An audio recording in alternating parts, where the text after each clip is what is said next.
Hapo mwalimu, wakati tunakuja nikiwa kwenye gari nikiwa na ndugu yangu, tukawa tunapiga story direct, tunapiga story zilizopiga, moja wapo ilikuwa ni kwamba akasema hivi, kwa nini gari nyingi zinazoongoza kukuisha mafuta huko na vipengele barabarani sio hizo Range Rover, sio nyingi, unakutana na hizi IST imeisha mafuta barabarani, Vitz imeisha mafuta ndo na kidogo na mafuta hivi. Hiyo ni kwa nini? Yani hii inakuwaje hii scenario?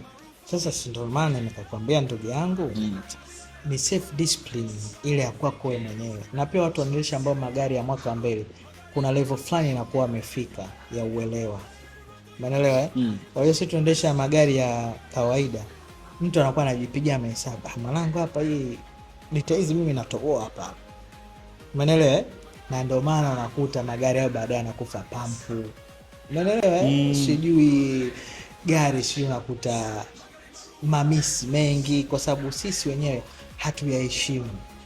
Sidhani kama mtu anaendesha Mitsubishi Outlander 2015-16 aikaishia mpaka Emmanuel imefika pale. I don't think.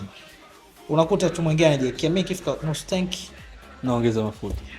Kama mimi na mteja wangu mmoja hivi, siwezi kumtaja, ila yeye akwambia yani ile gari ikishafika tu nusu tanki yana account off kwamba haina mafuta.